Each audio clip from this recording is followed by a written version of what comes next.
Hey fellow patriots, I'm Bree. And I'm Blaze. Some call me Pa. It has been said that we have 4 boxes to keep ourselves free. These are the soap box, the ballot box, the jury box, and the ammo box.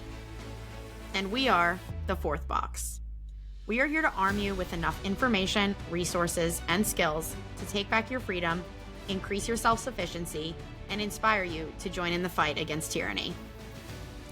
Thomas Jefferson said, "Eternal vigilance is the price of liberty." Thank you for joining us and for joining in this fight. Welcome back to the 4th box. Okay, everybody, welcome back to another week at the 4th Box podcast. If you tuned in last week, you know that we are bringing you part 2 of our Millennials versus Boomers segment tonight. So if you haven't already listened, I definitely encourage you to go back and listen to part 1. This is just a continuation of that. We recorded it all at once and split it in 2 to keep things simple on our end. So to just kind of jump back in here, we're going to start with all of our normal introductions, and then we're just going to hit play on part 2 of that conversation with Brant and Denny from last week. So I'm going to turn it over to you, Pops. Okay, great, thanks. Welcome, everybody, to the 136th edition of the 4th Box podcast. As always, we are very happy to be coming to you with our program and looking forward to sharing some really great conversation with you tonight. I would like to, as we proceed, Bree, have you got a toast? You want me to do mine first? Yeah, I don't usually have one, but I do have one tonight that I want to add. So yeah, I can do mine first and then send it back to you. Sure, that works fine. So I actually wanted to toast Governor Cheryl from New Jersey.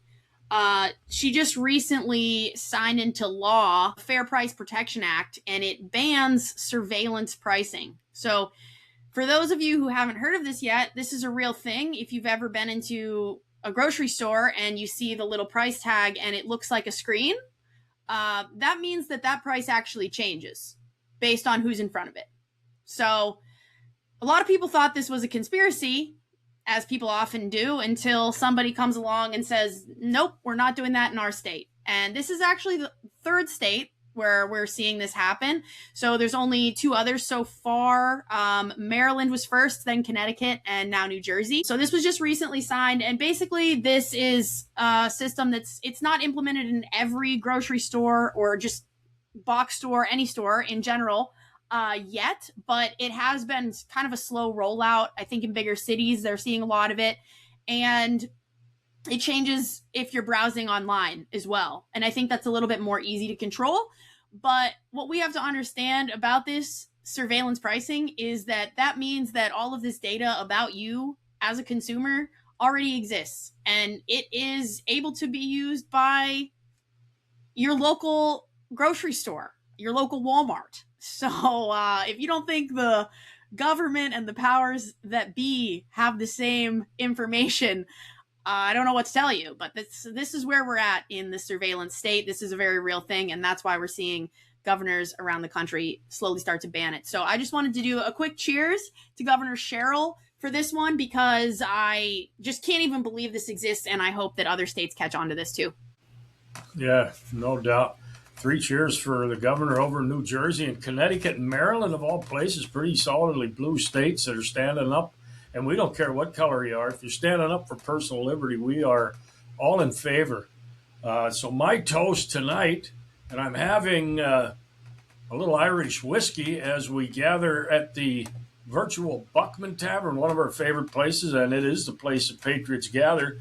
But I am toasting Tucker Carlson, Margie Taylor Greene, Joe Kent, Tom Massey, and others who appear, and I know there's going to be a lot of moaning and groaning over this, but they appear to be interested in rolling out a new party, one that is committed to ending the military-industrial complex-driven war agenda and Israeli-driven war agenda that both parties, mind you, seem very committed to fulfilling.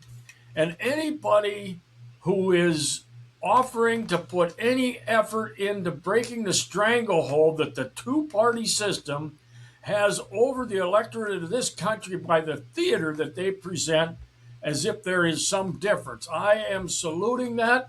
I know there's going to be a lot of mumbling and grumbling. It's going to break up the Republican vote, but I think the communists on the Democrat side are going to break up some of that vote as well. The bigger point is we need people committed to principle and personal liberty. I don't care what color they got behind their name or no color at all. So salute to those folks who are working on that as well. Yeah, amen. I'll drink to that for sure. Okay, and my quote tonight: only those who would be called upon to risk their lives for their country should have the privilege of voting to determine whether the nation should go to war. And we used Smedley Butler a couple of weeks ago.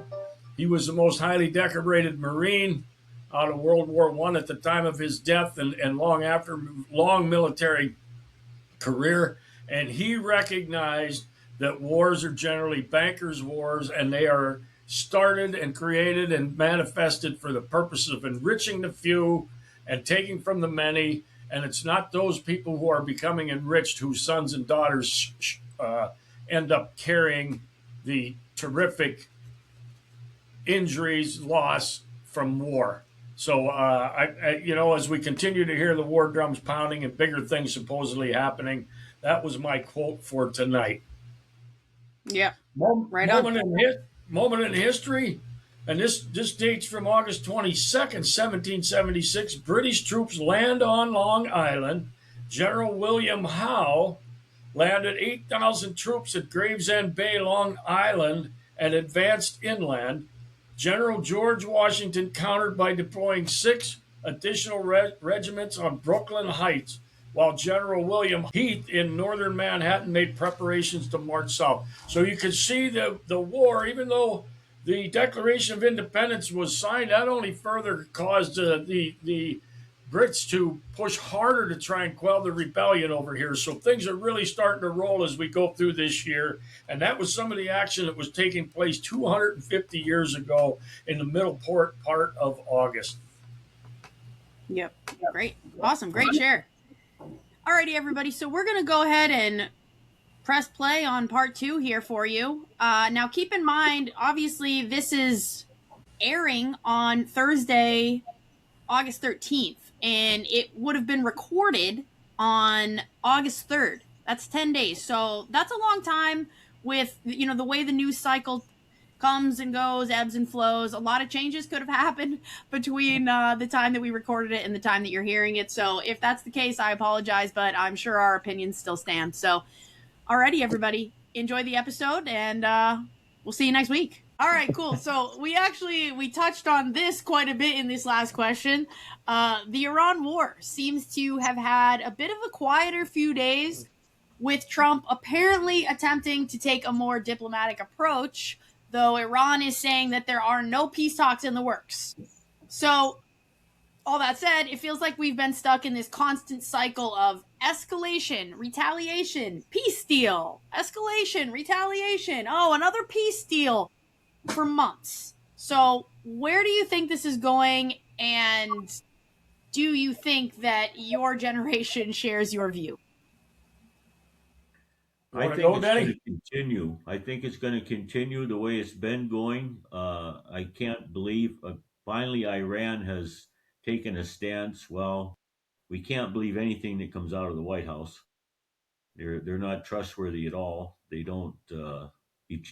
Trump changes his mind every day, every hour, whatever. So I give them a lot of credit, because I don't think I would have taken this long to they become a little bit more offensive than defensive now, waiting for the United States and Israel to strike or do an attack or whatever. They're taking some, and I think it's going to make a big difference, but it's not going to happen, in my opinion, overnight, because these people are not going to go down quietly. So yeah, I think it's going to continue, unfortunately. Yeah, a couple of things. First, fog of war. and the American propaganda machine, the propaganda, that being the the arm of the Communist Party, and these things have always gone on during wars and conflicts, where the American public is being fed one thing, and the truth is quite literally the opposite. And a lot of folks that I've listened to over the last month or two have suggested the United States has depleted its weaponry significantly. We have very little that we can do to influence Iran. We've pretty much run out of options. Many of the voices that I've listened to are strongly suggesting that any kind of a land invasion would be absolute suicide. Our military is way too small today, and way too under equipped to make a land invasion, which would be completely foolish. So I think the big thing is Trump is trying to find a way to at least hold the status quo through the midterm elections, or he is going to quite probably lose the House and become impeached. And if they lose the Senate too, he will probably be incarcerated. So I think, and undoubtedly, many of the things we talked about a few moments ago about neither of these generations being very much aware, but yours maybe slightly ahead of us, the National Defense Appropriation Act, which is where all kind of things get crammed into. We talked about it on a show a couple of weeks ago, where there's a merging of intelligence agencies between Israel and the United States. That thing is continuing to be bandied about and trying to push through. This is what joins us at the hip with Israel. Israel is not going to quit. We have very little resources to continue to fight. As we talked also moments ago, this is only threatening large-scale global food production, mass immigration of people into areas where food might be available. There is not a graceful way out of this for Trump. First of all, we should have never been in there. He promised we weren't going to do it. He promised we were going to be out of Ukraine, but unfortunately, he has gone back on his word and proved to be just like everybody else that's been in that seat and not going to live up to his word. So my concern is that this little tit for tat situation is going to go on at least through the midterm, or close enough up to the midterm, because if he backs out now and takes a bloodbath politically, he's going to end up probably in jail. So I think he's trying to hold the line. He's doing everything he can to keep oil prices down in his country, fuel prices down, because if they spike suddenly before the midterm, that will also have a negative effect on him. So I think all the stops are being pulled out. He does not want to surrender. He does not want to say we lost. He can't say that we did not achieve any of the goals that we went over there for, but we didn't. So I think he's just trying to keep the thing alive to get through the midterm, where he can hopefully not, in his estimation, not end up becoming impeached or something like that. Other than that, I think perhaps if we can get past the midterm, maybe he will have enough sense to find a way to back away from it, and it won't harm him politically like it would if he did it right now. Mm-hmm.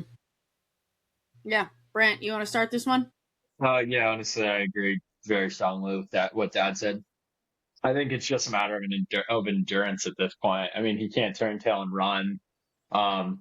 Everybody's already kind of like laughing at how this is unfolding. I don't want to say laughing, because I mean, nobody's laughing about this. It sucks any way you look at it. I mean, prices are high and we just continue to pretend that they're not. We don't, but Trump does, and the current administration does. As well as just continuing to, the use of military equipment. Like months ago, I don't recall exactly what type of missile it was, but there was some specific missile. Anyways, we were at like critically low, like the lowest we've ever been since we've started producing this missile. And it's one of like the most commonly used in the given. All right, I'm not going to try to sum it up, but essentially, like, at what point are we just exhausting our munitions on pointlessness? And yeah, we went in with a mission that we claimed was, we were going to stop a nuclear Iran. Well, how's that turning out? Nothing has changed. Nothing has happened. Yeah. So what do? You keep just lagging it along until exactly what Dad said. You essentially get it to the point of pass through midterms, and hopefully you can find a way to get out of it, because we're at a stalemate, and we've been at a stalemate, and nothing's going to happen. We should have never gotten involved in the first place. I don't know what you guys have seen, but I've seen countless articles and read a lot of different reports from different people saying that there was no evidence pointing to the sign that Iran was anywhere, they weren't in development of any nuclear weapon, energy, anything like this. So what were we doing? Unless it was ulterior motive, which that's a whole nother conversation. And again, that just pulls in Israel. But yeah, I think that everybody shares the same view as me as well. Not everybody, but a ton of people that are my age. Like, everybody is concerned with what are we doing? How long are we going to do this? And at this point, what are we trying to get out of this? Because nothing that we went in there for is going to be achieved. All that's happening is an oil crisis essentially on U.S. shores. And I just seen Trump said, did you guys see that apparently they're going to open up a pipeline in California again, and he wants 50,000 barrels a day of oil? Did you guys see this by chance? This just I didn't see happened. that yet. And this was him coming out and saying, because of the fact that we're still, not bringing in enough oil, this was his solution. And it's just a headline. It's just to put people at ease, because I did a really quick Google search and I seen 50,000 barrels of oil a day. By the United States uses 50,000 barrels of oil in 3.6 minutes. Yeah. Oh my God. So you see this headline and you're like, oh, okay. Like, it's not like anybody's seeing that and it's like, we're fine, the conflict can continue in Iran. Nobody wants that, obviously, but it might put a lot of people's mind at ease until you actually look into it. You're like, this is nothing. This isn't doing anything, which is all the more reason why we should be engaging in peace talks. And I mean, we're going to get laughed at for this. Like, forget Trump and his image. Like, how do we look? This is just another situation where the U.S. comes out looking like a coward of a creature that it once was, where it's like, we say we're going to go in there, clean up, and we're going to get rid of all this nuclear technology. We're going to bomb them until they agree to back off and quit using it, and this, that, and the other. Well, they're not even doing it. And all we're doing is harming ourselves. And we still can't even get them to agree to our terms, because we're not even coming to the table with terms at this point. And the rest of the world is laughing at us. So, absolutely. Yeah. Bree, can I hop in here a minute? Yeah, sure. Go ahead. Well, here's the other thing, Brando, and for you guys' generation looking forward, this has done so much harm to this country. Number one, not only have we depleted our military, but we have made it abundantly clear to the rest of the world, but we're nothing but a roaring paper tiger. There's nothing behind us. We cannot do anything that we have pretended that we could do. The bases in the Middle East have been largely wiped out by Iranian counterattacks on our military bases. Our influence in the Middle East is largely gone, and our significant ability to leverage Russia and China is largely gone for a war that did not have to be, it absolutely did not. And to your point, 17 or 18 intelligence agencies in this country all said there was no existential threat to a nuclear weapon being produced. And not only that, but 10 months before, we went in there and bombed the 12-day war, whatever the hell they called it, last June, and said we set them back into 25 years if there was something at that time. And then how 10 months later they go in selling the same line of crap that we need to go in there. But to me, the long-term concern for you guys, millennials, Gen Zs, and the rest of them, is the fact that our standing on a global stage has been so significantly diminished. We used to be able to bluster and muscle our way around at the UN and NATO and all the rest of it. That stuff is largely gone. That stuff's gone. And the only thing that we have left, and they're talking about it, which should also be of grave concern, is the use of nuclear weapons. And I don't know whether or not we're likely to use one, but I would not rule it out that Israel used one, since they have 100 to 200 of them. And if their mission over there to expand a greater Israel is diminished by our loss, they may end up popping a nuke over there, and who the hell knows where it goes after that. It's just insane where we have ended up with this thing. Mm-hmm. It's totally insane. And I think that the actions that the United States and Israel, which is almost one at this point, if I was Iran, that would have prompted me to develop a nuclear weapon. And honestly, I think they have the either access to it from maybe someone, a friend or a partner of another country that would provide them with a nuclear weapon of some sort, or I think they have the capability to actually, at this point, if they don't already have one, to develop one very quickly. So all Netanyahu and Trump's ranting and raging about, they're going to have a weapon, a nuclear weapon in 2 weeks. Well, they pushed it, and it's going to come true if it already hasn't.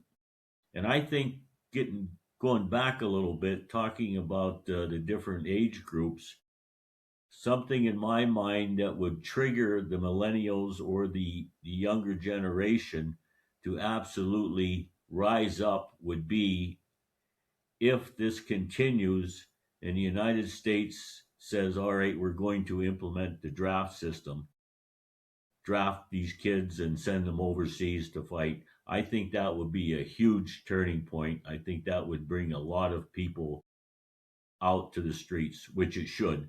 I mean, we had a little example of that in the Vietnam War, and there were protests, but I think this would be much larger because you guys are aware of history, and your study, you've seen what happened in the past, and I think that would be a huge trigger to really turning this around.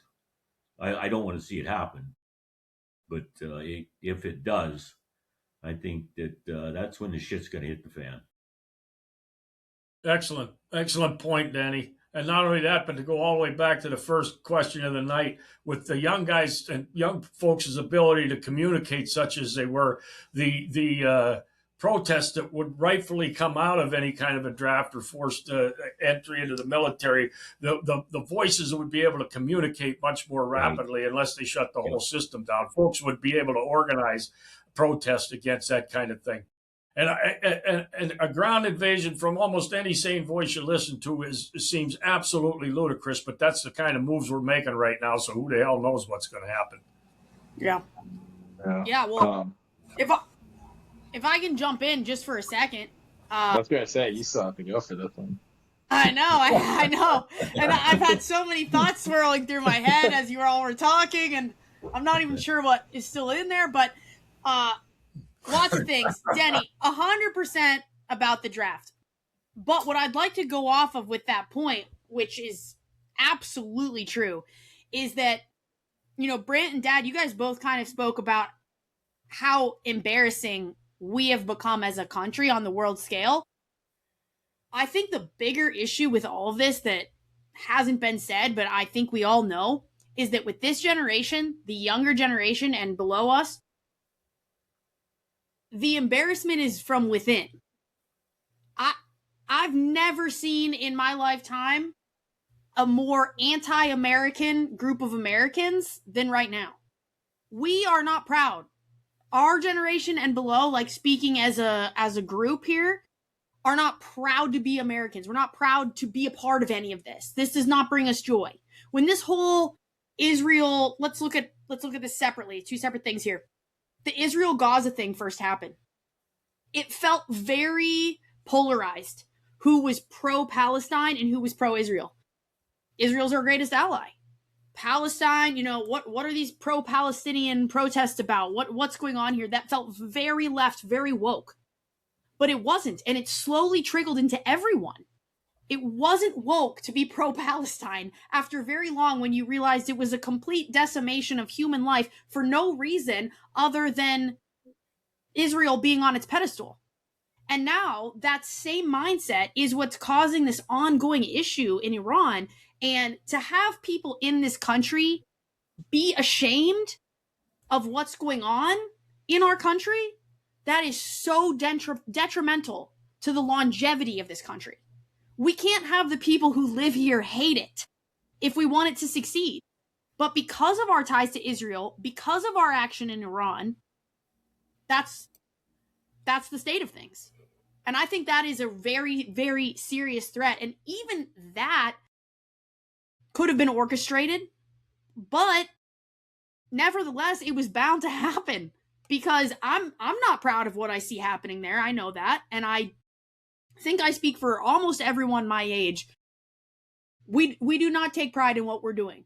when I think about myself in 3rd grade, in 4th grade, when September 11th happened, and I could feel the momentum, even as a young kid, of the country being supportive of what our country was doing. Now, looking back, we see things differently, thanks to social media, thanks to the public discourse that we've been able to have through the years and expose some of those things that were really not reality at all. But right now, because we already have those tools at our disposal, we're able to discern what's right from wrong in real time and decide right now, we don't want to be a part of this.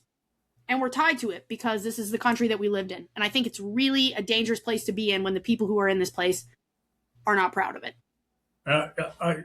Bree, that's such a great point, and I'm going to tell you what part of the danger is, and you see it going on around us, and that's with the Democrat Socialist of America, which is quickly morphing into the communist of this country, and that's the other voice being heard. That's the other voice that's saying we hate America. So we have to make sure our voices are heard. Where we want this thing to go back to is we want to go back to the foundational principles it was based on, this whole country, not some new program that the communists are running up the flagpole. And to your point, when you start hearing people say that they hate what this country stands for, and the communists currently have the biggest bullhorn, that's what the long-term threat is, because they're getting some traction, folks. They are putting candidates up in significant positions all around the country.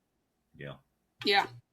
Yeah, it's very interesting to look at it all from that perspective, and I think it's very much the way to look at it, because it's what's happening, and whether or not we can see through all of the craziness, it's difficult, but I do think it's so important.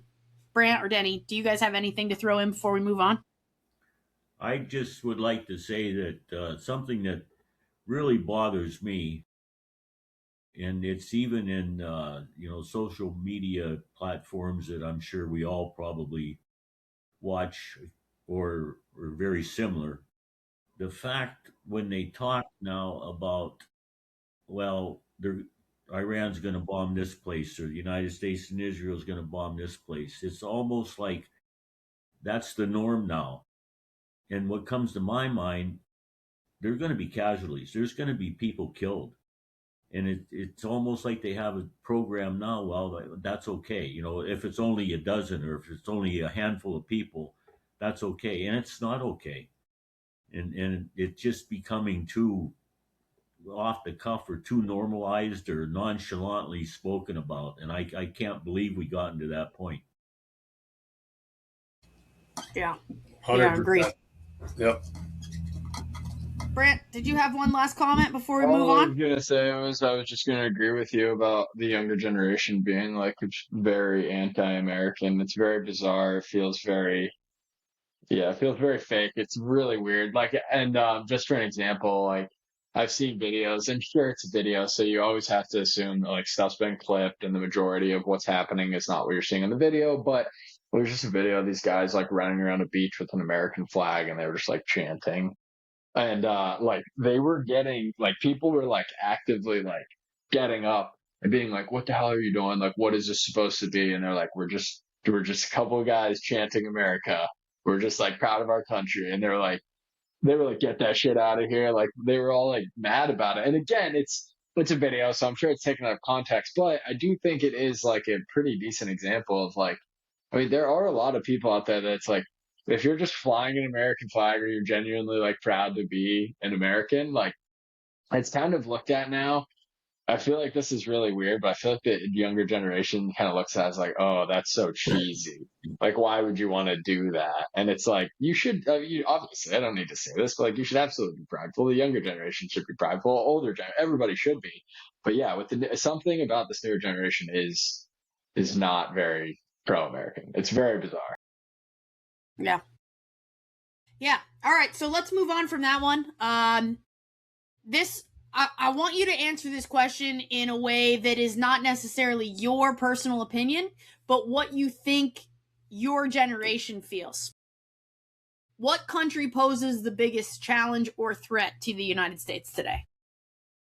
I would say the country that poses, it's going to be, in my opinion, the United States itself and our government and our current and you can't just pin it on the president. We have an entire Congress that will not step up and do their job. So we are our worst enemy. We being whatever you want to call it, Israel first, deep state. It's us. It's us that's killing our own country. Yeah, that's certainly a great point. I would suggest that the bulk of our generation, that being the baby boomer generation, is probably convinced that Russia is our biggest threat. And that is largely a result of the propaganda machine that has been working on Russia being an enemy since the end of World War II. We have been committed to trying to bust Russia up into smaller entities that could be governed by existing European states so that the Western countries, namely the United States primarily, could have control over the resources and the wealth in Mother Russia. So Russia has been pointed as the enemy for the United States through the propaganda arm of the media. And I suspect that the majority of the baby boomer generation is completely in line with what they've been spoon fed for the last 50 years or since they've been old enough to hear it. It's not my personal opinion, but that's what I would suggest that the majority of the baby boomers would believe. Well, throw your personal opinion into the mix too, just for shits and gigs. I'm going right back to Denny's answer. I don't think China, without being provocated, or Russia is a big threat to us. They have never acted aggressively. Neither has Iran, by the way. We make these enemies. We create these wars. We create these hotspots. So who's the biggest threat to this country? Without a doubt. You can go back to some of the stuff we were saying 20 years ago, and the people I'm most afraid of in this world is my own government. My own government. That's who has reduced my freedom. That's who has burdened me with insurmountable debt. That's who has brought the challenges my children got to face, and I couldn't do anything about it. Who's the biggest threat to me? My own government, period. Yeah. Yeah. Brant, you want to take this one away? Yeah, I'm going to say my answer first. I think truly it is also the United States, and I'll get into that in a moment. Now, if I have to pick an outside, not looking so internally, I would say China, but I don't think China is a threat tomorrow. I think China, for a long time, it's just in their culture. I mean, they've had dynasties that are thousands and thousands of years long. I think that they can, they continue to plan to grow and grow and grow until they cannot any longer, which is no such thing for them. But before I get into any specifics, I'm going to speak on what I do genuinely think my generation believes. And I do think that the majority of people see the United States as the biggest threat. I don't think that a lot of people, if I called 15 of my friends right now and asked a question, and I've friends on every inch of the political spectrum, I do think that generally everybody would agree that 99% of our problems are all coming internally. They're all happening from decisions made by our administration, our last administration, the next administration. It's a problem that's been going on for years, and I think now we're at a point, and maybe I think that you have to give credit to social media here. But I think that people are more aware of it. It's harder to point the finger at Russia or China or Iran when there's so many private journalists out there just doing it off their own dollar on social media. There's so many different perspectives out there. There's so many cameras. There's so many people that are inside a room and heard this, and they went back and they wrote, they blew a whistle on it, even if it was on some Facebook post or Reddit post or something. That I think a lot of people my age and my generation do genuinely believe that the United States is the biggest threat to itself. The problem is, and I don't think this is part of the question, it's too big of a thing to change. Like, I think that they see it as the problem, but they don't see any potential solution. But yeah, you can go ahead. Yeah, I would agree with that. What I would say for our generation is that prior to the last few years, they would have said China. I agree with that. I think that we grew up in an era where China was like this looming threat in the distance. Like, we were told that we should learn a second language when we were in elementary school, middle school, high school, because eventually, Chinese would be the number one language in the world. I can remember being told that as a kid. And that, I even think about The Office, right? There are TV shows that are like hinting at, well, China's the world power. China's the ultimate world power. They're going to be overtaking the United States on a global stage.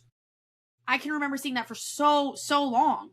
And so I think that because our generation was brought up in that mindset, which is interesting listening to you talk about Russia, Dad, because to me, it's like one of these things where, they always give you the image of the enemy so that you're never looking inward. Like, it always directs your focus elsewhere.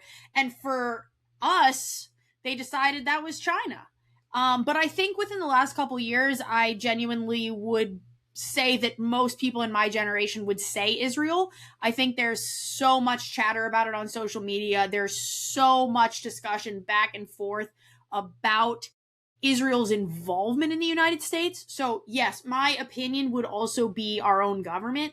But I think that most people in my generation, and obviously Brant and I have a little bit different opinions, but I think most people would say Israel, and mainly because of their pull on our government. Like, it's our government ultimately making the decisions that are negatively impacting us, but it's because of Israel's control over our own government. So I think that a lot of people have really become very hyper aware of Israel's involvement in our government and everything that goes on with that, which is a big conversation that obviously we've discussed at length. But yeah, going back to what I said a moment ago, my opinion is the same as the rest of you. I think our own government is our biggest threat, and that's for a multitude of reasons. Well, if I were going to summarize that remarks, most notable is that all parties, both in the older generation and the younger generation, are suggesting that the biggest threat to this country is our own government. I think that's helpful. I think the fact that you guys saying Denny and I, as part of our generation, are probably an anomaly or in a very small percent that say that. Both of you guys in the younger generation suggest a large percentage of your peers in that age group are recognizing that. And although it looks daunting, the only way you're going to take care of that problem is by first acknowledging that it exists. And if your generation is already at that step, you have done more to resolve it than our generation did, because our generation never got its arms around the very biggest threat to us is our own government. And if you guys are already recognizing that, and in addition, Bree, to your remarks, that Israel has a significant influence on our government, which is our biggest threat. Now you've tied two key pieces together, and you at least are acknowledging it. And at one time, 250 years ago, the task appeared completely daunting and impossible to those great, brave patriots as well. They were going up against the greatest military force on the face of the earth at the time, a bunch of ragtag blacksmiths and merchants, but they made it happen. So it appears daunting, but acknowledging and recognition is the very first step. And if your generation is largely there, then we're pointed in the right direction. And I would say God bless it for that. Yeah. Yeah, I like the positivity around it. I hope that is true, and I hope that somehow, some way, we can use that to our advantage, that awareness, and make good use of it. But I believe, Brant, you're running short on time. Correct me if I'm wrong. I'm good I got about another 16. Okay, 20. Cool. I'll let you know when I'm getting down. Okay. So I've got at least one more question. If we have more time, we'll throw some extras in. But this one, I'm actually going to share a Truth Social post by our boy Donald Trump today. We just lost Denny, so hopefully he's back in time. I would like to read the Truth Social post and then let everyone share their opinions on it. We can go back to our own opinions here. We don't need to try and think about what our generation would say here. So, earlier today, he posted, "My real polling numbers, not those made up by the fake news media, are the best they have ever been. And why wouldn't they be? With the biggest tax cuts and employment numbers ever, the biggest outside investment in America in world history, a totally secure border, a giant victory in Venezuela, the denuclearization of Iran, unparalleled respect and success throughout the world, and much more."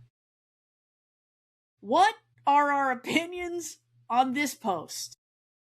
You want me to go first? Denny, can you hear me? It looks like he's trying to get back in. I know, I see him. Oh, there he is. Denny, can you hear me? Are you with us, Denny? Oh, no, He's in and out. Hey, buddy. Denny! Yeah, I'm trying. Come in! You won't let me in. He's trying. All right, I think you can hear me, yeah? Yes, I can. Woo! There he is. Okay. Any comment on that, Denny, or do we lose you? Oh, all right. Pops, go for it. All right. Well, first of all, we know Trump's a salesman. We know he's his own biggest cheerleader. And secondarily, and beyond that is, once again, don't lose sight of the midterm. So he's going to try and keep positive vibes coming out as much as he can, despite the whole rest of the world acknowledging that we got our ass handed to us in Iran and are fumbling in Ukraine and all these other going into Venezuela and kicking around a third or fourth world country was no big achievement. So basically he's tooting his own horn, I think, for things further down the road, even though all of the things that he's stating there are largely 180 degrees of what reality is. Some people are saying now that he's already suffering from some form of early onset of dementia. I don't believe that's the case. I believe more and more every day that Trump is either being leveraged by the Epstein class, or he is willingly part of the Epstein class and the effort toward global conflict to keep things going in Ukraine and Iran and all the rest of it are all part of the plan. I have no reason to believe that these are just random statements. I think they're being laid out there with intent. I think part of it is to massage the upcoming midterm election to try to keep himself in a favorable light, even amongst his base, which is falling apart, by the way, and rightfully so, being he's gone back on many of the promises. But I think that's largely what it is. He's a salesman. He's blowing his own horn. He's trying to set the stage a little bit for the upcoming midterm. Yeah, I think that's a pretty reasonable thought. I'm not sure if Denny is with us right now. I'm going to give him a second to respond if he is. Denny? Nope, we lost Denny. So let's turn it over to us. Brant, go ahead. Go ahead. I've been waiting. Oh, did we lose Brant? No, can you hear me? Yeah, I can hear you. Okay, sorry. Okay. Yeah, I mean, if I'm just going to answer this based off of how I think my generation would feel about this, it's just typical Trump. I mean, I don't think anybody would read this and be shocked. I think everybody would see this and be like, it's the exact same thing he's done since his first day running for election, however many years ago. I think this is just typical Trump, just exactly like Dad said. He's a salesman. He's pumping himself up. He's going to sell his achievements, whether they're real or not. He's made an attempt at them. And I mean, honestly, for a while, he had so much steam. He had so many believers. And I don't know if I think that he thinks that he still has that behind him, or that he just thinks he can keep kind of selling his way through this. But I think that a very, very high percentage of people my age, younger and older, would read this and probably laugh and think that it's just typical Trump. Everybody knows that everything you're reading on there is mostly very untrue. It's just words on a screen. Yeah. Yeah, untrue on Truth Social. Imagine. Yeah. No kidding. It's yeah, like that's selling the bit there. I know. Yeah. I mean, I agree with you. I think that at this point, people know who Trump is. They know his hubris. They know this is just the way he talks. It doesn't make any of it real. And again, this is another thing that should be so embarrassing to so many of us, especially when we think about like our country on a global scale. We are not the only ones who can see this. Everybody can see this. Everybody knows this is not real. Like, this is crazy. That it'd be crazy if I posted this with like 100 followers, right? Like, the president of the United States is going to post it. Look at the subjects that come up. A secure border, denuclearization of Iran. Like, these are things we've already talked about in this episode for how absolutely asinine these concepts are. And it's just objectively true at this point. We are so far past the idea of believing these things just because Trump said it. You know, to your point, Brant, Trump did have a cult following. Like, we all were supporters of Trump for a reason, because we thought he was going to be the change. What we got was not the change. What we got was exactly the same pawn for the same game in the same system as everybody else. And these claims are something that maybe we would have hoped for had the guy that we thought we voted for actually been serving as president. But that's not what we got. And that's not what's happening now. So it's so embarrassing. It's awkward. It's cringy. It makes me feel uncomfortable reading these things that are just outright lies. And it also brings to my mind the idea of tariffs, which we did not discuss tonight. But right now, all these corporations are receiving their checks this week. Billions and billions and billions of dollars that all these massive corporations are receiving in refunds from all the tariff issues. We, the American people, were supposed to be making money off of these tariffs. We did not. Instead, we are now paying money to pay back these massive corporations. It is no different than any other problem we've run into or come across. With this administration or any other, it's a wealth transfer. That's all it is. I did not think that was going to be the case with the tariffs. It is. It's what's happening. So, yeah, I mean, it's a tough read. And I think that should be the case across the board in all generations. What I will say is that MAGA still exists. It's much, much smaller than Trump believes it to be. I think Trump believes that MAGA is just a roaring movement and there are millions of us behind him. But I think MAGA has just whittled away and shriveled down into, honestly, the same crowd that's still watching mainstream media, which, as we know, is a very, very small number. So that's my thoughts. Yeah, I think, Bree, it's a little bit more than what we thought. You know, I think the MAGA group's probably in half. I think Trump probably has half of that, and largely made up of baby boomers. You know, many of the people that I know associate with regularly, they're still solidly in Trump camp. I mean, and these are people in my age group, probably much more so than yours. I think he's a master manipulator of his image. I think he's a cult of personality, and he brings that out in his social media postings and in his hubris. But I think most of the people that are clear-eyed, not to be dedicated to the man, but to be dedicated to principles, and that's what many of us were that were espousing Trump, because he was saying the right things. No more new wars, pull out of Ukraine, secure the border, all of those things sounded very good. But when they started falling down and not being taken care of, or quite the opposite, then some of us that are committed to principle and not person stepped away. But I think so many, in particular in my generation, again, baby boomer generation, are so shallow in their understanding. They cheered for this guy and they are not going to back up. They believe he's still in there doing what he says he's doing just because he posted up on the media. They're not looking at any of these alternative viewpoints that are coming in, as you said, mainstream sources. They're watching Sean Hannity every night, probably the number one cheerleader of Trump.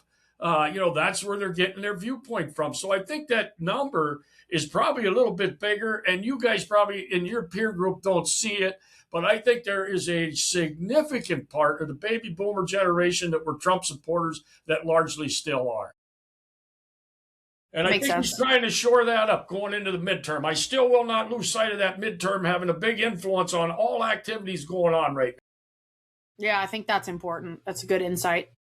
Denny, you're back with us, I see. Do we have you online? Can you respond to this one? He's having a lot of trouble staying connected. Yep.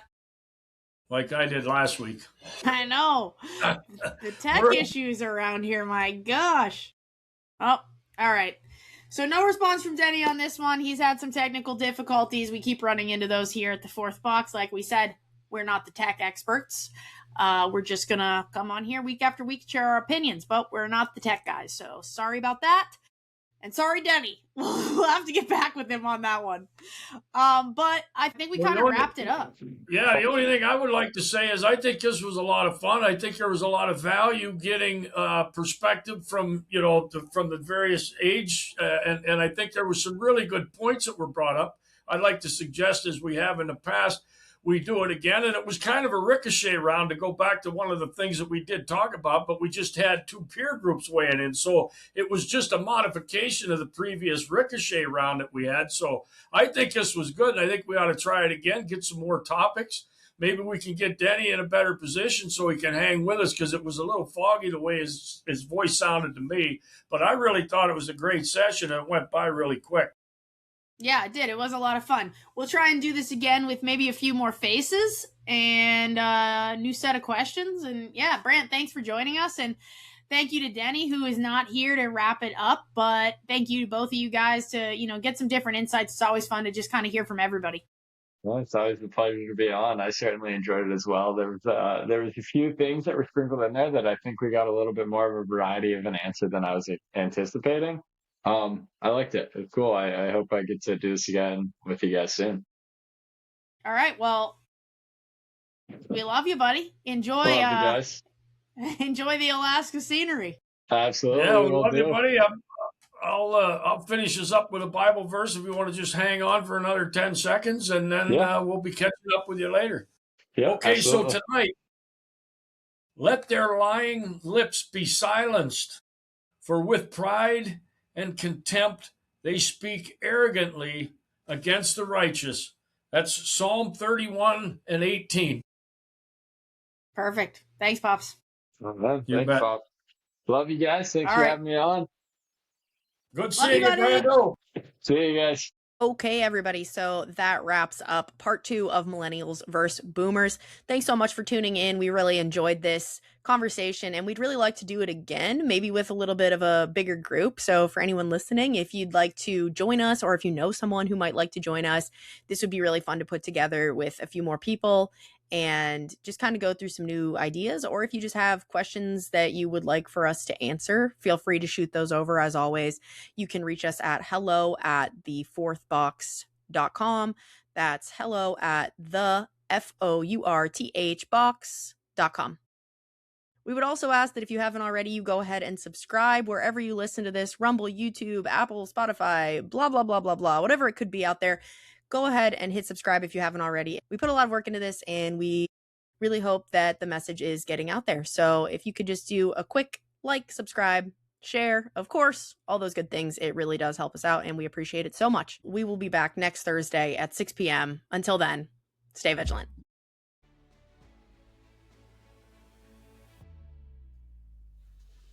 Thank you so much for listening. We really do appreciate the support and truly love getting to share this message with anyone who wants or needs it. The best way for you to support the show is to subscribe, add a rating, and share with everyone you know. You can find us on Instagram, X, and at thefourthbox.com. We'll see you next Thursday at 6 p.m. Stay vigilant.